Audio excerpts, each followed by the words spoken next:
Hey guys, Jeff Disher, real estate broker with the Disher Group at Douglas Elliman, and today I want to talk about why your offer was not accepted. So you've written offers, you've written full price offers, you come in aggressive, and still you've been rejected or your offer hasn't been accepted multiple times. Why? Well, this video is for the San Diego market, in the real estate market, where we have less than 4,000 homes on the market. We have 20,000 plus realtors trying to sell you the home. We have a very aggressive buyer's market, and rates are historically low. So that is a cocktail for a crazy high demand, low supply market that we are in. So what I want to address today, because I'm seeing this not only with my agents, but I've had my offers rejected here in this market, and it's very frustrating, not only for me as an agent, but for my clients, right? So they come in, properties in the market for 600, they write a 600 offer, standard ask, they ask for the termite, they ask for a home warranty, they're coming in, they're FHA 3.5% down, and rejected. The next house, same thing, let's go 10,000 over asking, we go 10,000 over asking, we don't ask for termite, we don't ask for a home warranty, rejected. So why?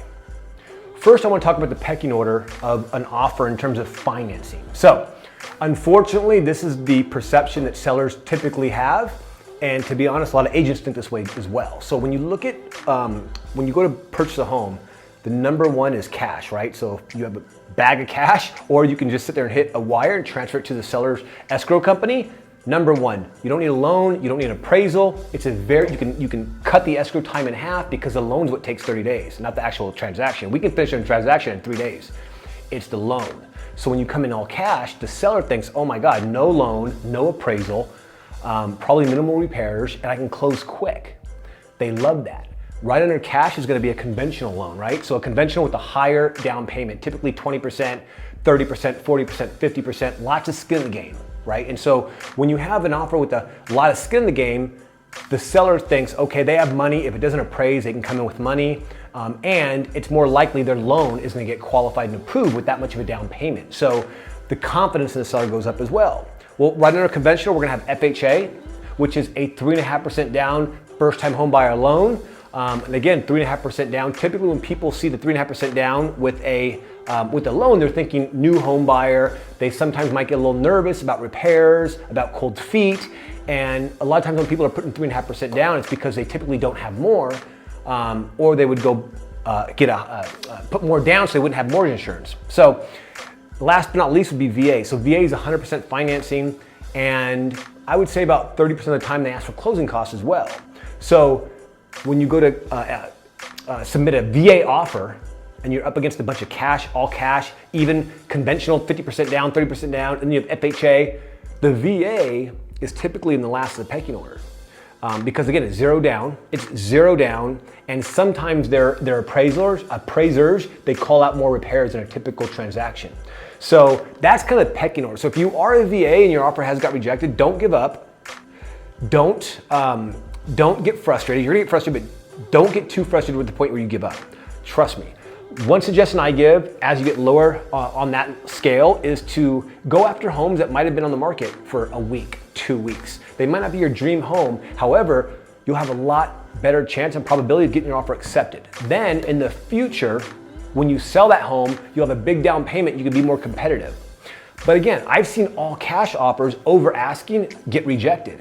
I've offered on a 440, it was a fixer, 500, non-contingent 5-day close, and we lost.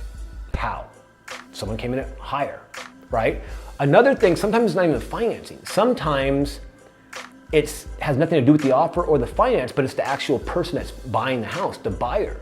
They may write a letter stating, hey, I have this, my kids go here, or I work here, and the seller connects.